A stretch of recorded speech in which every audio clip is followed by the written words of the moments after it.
Kenapa urusan hak rakyat kecil selalu dipersulit oleh aturan? Mari kita menjadi warga yang bijak dan bertanggung jawab dengan membayar pajak kendaraan tepat waktu, menggunakan BBM bersubsidi sesuai peruntukannya. Bayangin, kalian kerja seharian di jalan, dapur di rumah harus tetap ngebul, tapi hak kalian buat beli bensin murah malah mau dikunci sama birokrasi. Hanya gara-gara telat bayar pajak motor.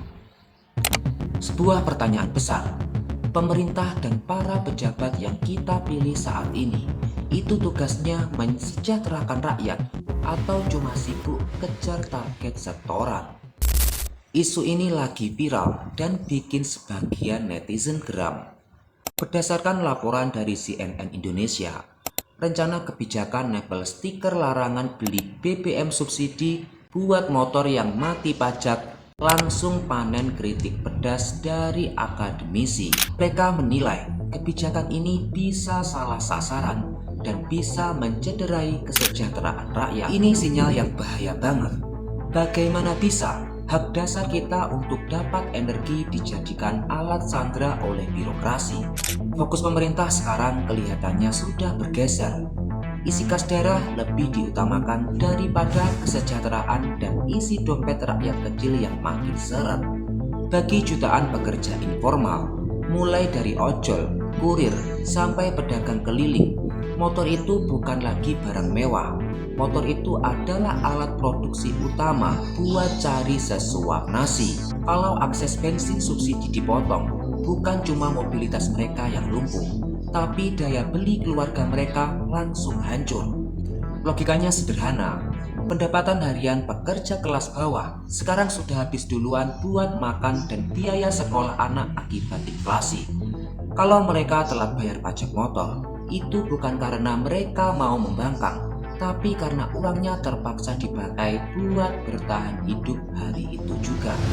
Kalau kita buka pasal 33 Undang-Undang Dasar tahun 1945, jelas tertulis kalau kekayaan alam harus dipakai sebesar-besarnya untuk kemakmuran rakyat.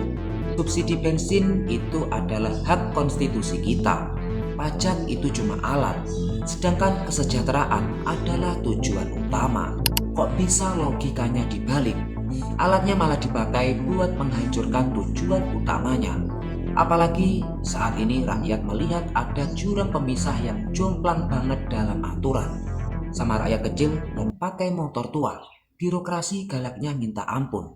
Tapi di saat yang sama, kita disuguhi berita korupsi triliunan rupiah oleh oknum pejabat yang gak tuntas-tuntas.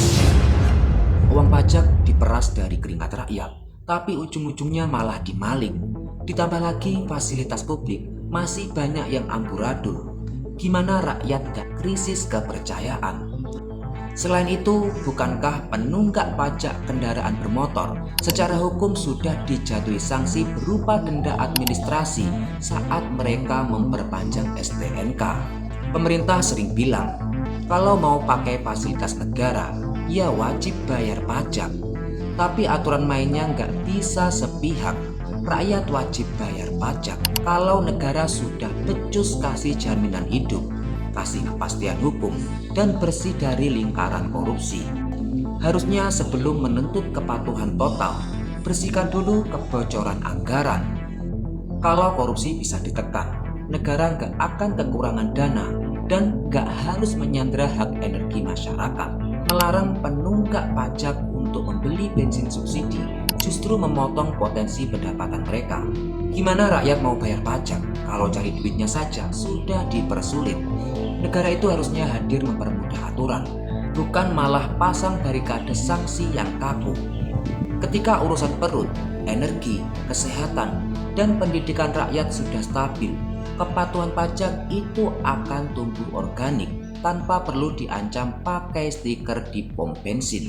Negara yang kuat itu adalah negara yang mau dengar suara rakyat dan mendahulukan kesejahteraan di atas segalanya. Kalau menurut pandangan kalian sendiri, apakah sudah adil kalau urusan bensin subsidi dikaitkan dengan urusan administrasi pajak di tengah kondisi ekonomi yang lagi sulit begini? Coba tulis opini dan argumen kalian di kolom komentar. Jangan lupa like dan subscribe video ini. Sekian, sampai jumpa di video berikutnya.